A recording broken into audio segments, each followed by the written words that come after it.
What up, guys? Welcome back to my YouTube channel. I'm Matt Wyatt. So, I recently went out to go see the new installment of the Alien franchise called Alien Romulus.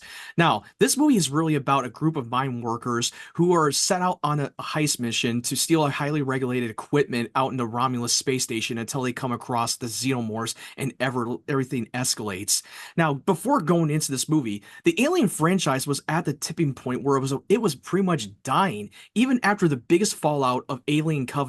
When Ridley Scott went back and directed those two prequel stories like Prometheus and Alien Covenant, it all fell apart, and not a lot of people really enjoy those movies. I, for myself, didn't mind the prequels. I mean, I actually was one of the people that actually really liked Prometheus more than most people. I understand that it's not a perfect movie, but I thought it was a good prequel film, and it feels like he was trying to get himself out of think himself off the out of the box and really go into the lore, the mythology of the xenomorphs and where they originated from. And I understood that, and that it seems like he wanted to go for a little bit more like what George Lucas did in the prequel trilogy. And Alien Covenant, where he kind of tried to get back into why we love aliens, love the first movie Alien, but it didn't really pan out as well, and it kind of felt like a biggest step back from Prometheus.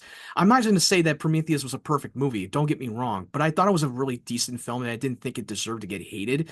But going into Alien Romulus, I had no idea what I was getting myself into before the trailers came out. I mean, I wasn't on board with the movie to begin with because I was ready to tap out of the franchise until the trailer came out and I knew who was going to be the director, and Fede Alvarez, the man who gave us the 2013 Evil Dead film, which it was a really underrated movie. And I at first I thought it was a remake, but then watching the end credit scene where Ash shows up, that pretty much shows you that they're in the same universe. And I thought he did a phenomenal job with the movie and the original suspense thriller called Don't Breathe, which that was the most surprising film that I've seen him do. I thought he did a great job off of it, and now he's hired on to direct the Alien franchise. And from what he was talking about going back to why we love the original Alien. And this time period is supposed to be taking place between the original Alien with Ridley Scott and James Cameron's Aliens. So it's taking place between these two time periods and somewhere in the middle.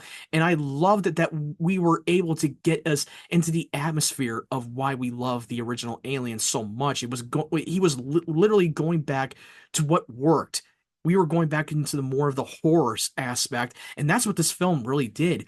And in an interview with Fede Alvarez, he really shot this movie in a chronological order, which that's most what Hollywood doesn't normally do because they always shoot things out of order because you don't know what will happen for their shooting schedule and some things can go wrong, and doing the chronological would not work. But he actually managed to make it work. I will say, after coming out of this film, I thought this movie really lived up to the hype. Now, I'm not going to say that this is a perfect movie. It's not a 10 out of 10. But the things I really loved about the film is the cinematography, the visuals was incredible. It looked like he finally got back into doing practical effects. And that's what he really wanted to do. He didn't want it to be overdone with CG fest. The face grabbers, the one that shows the human host and impregnates them to make the xenomorphs be born. And I thought it was great and intense. The horror aspect really worked. I thought the characters were great. The cast was fantastic, especially Cailee Spaeny and David Jonsson, who that they played these two great companion together, and I thought they were so phenomenal. I mean, the character Andy, who is played by David Jonsson, he's playing a surrogate brother. And I won't go into many details of his backstory. I feel like you have to see the movie yourself. But the relationship between him and Cailee Spaeny character was absolutely fantastic. And this is a great year for Cailee Spaeny as an actress because not so long ago she had a movie coming out a movie called Alex Garland's Civil War, and I thought she was terrific. And her performance continues to land. Now, I thought that we finally got back into the old school science fiction of style of the movie. We got into the atmosphere, the Romulus space station, the set pieces were incredible. It never felt cheap, and this was done on an $80 million budget.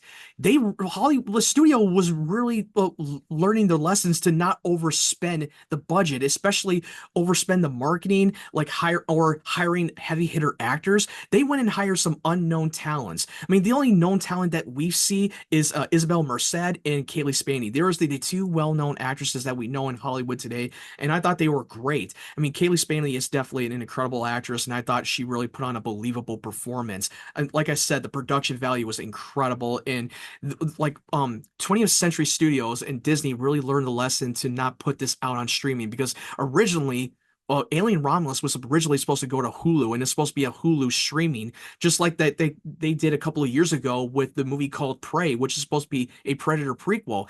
They realized that they made a big mistake and that it was so successful on streaming service, they could have put this out in the cinema, and a lot of people who really enjoyed that film really thought it should have been in the theaters in the first place, which I agree, which I enjoyed Prey. And I thought that this was a right decision to put this out in theaters for Alien Romulus. It is an experiential event. I'm not going to say it's a 10 out of 10. I said that before, but it's not perfect. I had some small issues with the movie, but it's not enough to be a make or break and not enough to pull me out of the movie. But I will point out one of the negatives without spoiling anything. I'm not going to ruin it for you. It's a character that we know from the original Alien. The character comes off with the deep fake CG look of the character, and that's all I'm going to give it to you. And I thought that the deep fake, I felt like they should have taken more time with it and worked on it a little bit more because it looked like it stuck out like a sore thumb for me and it did not look good at all. A lot of people who have seen the movie were really pissed off of how it looked and it really took them out of the film. Personally, it didn't do it for me. It didn't bother me as much as many people did. I can definitely acknowledge it. I mean, look what happened with The Mandalorian season 2 when we see Luke Skywalker show up in the hallway, taking out those troopers, and then showing himself the de-aging Luke Skywalker. And we can all agree that that looked horrendous comparing to what we saw in Alien Romulus. So I've seen worse. But for me, I thought I can definitely move past it. In the last 15 minutes of the film, was good, but I had some mixed feelings on it. I'm not so sure how I felt about it because I felt like we were watching two different endings, and I felt like they should have ended the movie there.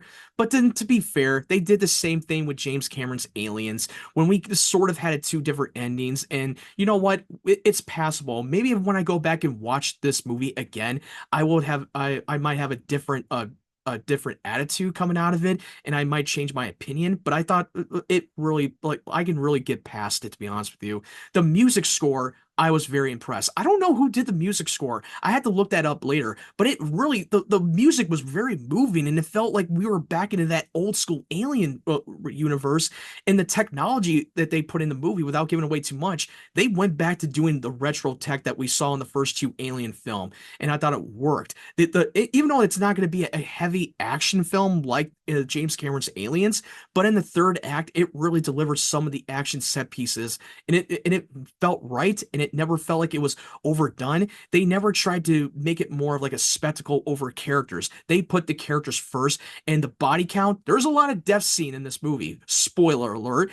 And I thought the death count was so gory and graphic, and they did it the practical. They never tried to do CGI, even though that they use a little CGI, but they use it for those tools for the right reason and not just overdo it. The xenomorphs, oh my god, the fucking xenomorphs were fucking terrifying. They went and back and did some animatronic of the xenomorph that Vinny Alvarez took to his social media and showed it to everyone. Like, no, this character is not going to have a CGI with the xenomorphs, just like they did in Alien Covenant. We are going more for the practical, and it felt terrifying. It felt like when we were entering the space station, it felt like we were getting the claustrophobic, kind of like they did in the original Alien film. And it did have a little bit of a lot of fan service and callbacks to the first two Alien movies that I was able to point some of that out. There might be some Easter eggs that I may have missed from the other sequel to Aliens, but I thought it really worked and was very subtle. It might not be for everybody, and you know what? I'm okay with that. But for me, it really worked for me. The other negative I have is that I wish we would have gotten a little bit more development of the supporting characters, have a little bit of their arc to it, and spend more time with them a little bit in the movie.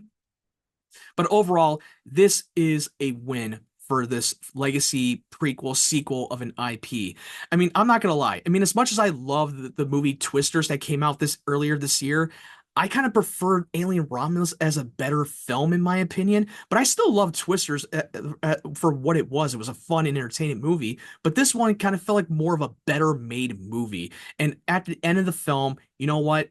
I would definitely be happy for Fede Alvarez to come back and direct the sequel to Alien Romulus. And also, we're supposed to get another Alien installment, and it was supposed to be a television series called Alien Earth that's going to be premiering on Hulu, and it'll be coming out in 2025, and it's supposed to be like taking place like 30 years before the events of the original Alien film. Hey, I'm curious to see what they're going to do with that show, and I can't wait. And I think that this is a movie that I highly recommend going to see in the cinema. Please, for the love of God, do not wait for this movie to go to streaming. This is a movie that I wouldn't tell you to go see it if I don't think it was worth going to see this in theaters. And I think that you will be satisfied with it if you're a fan of the first two Alien movies.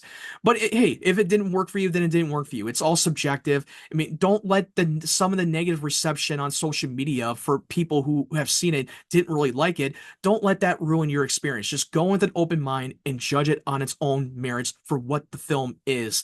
And I thought it really delivered. Now, it's not a 10 out of 10. My final verdict for this movie will be an 8.5 out of 10. That's not a bad rating. That's actually a very damn good rating, to the point that it is definitely a rewatchability. I'm definitely going to go see this movie again in theaters. It is worth the experience. It really delivered the horror and the terror and the chills that put me on the edge of my seat. And here's the thing, there's a lot of fucking jump scares, a lot more than what I expected, and it never felt cheap.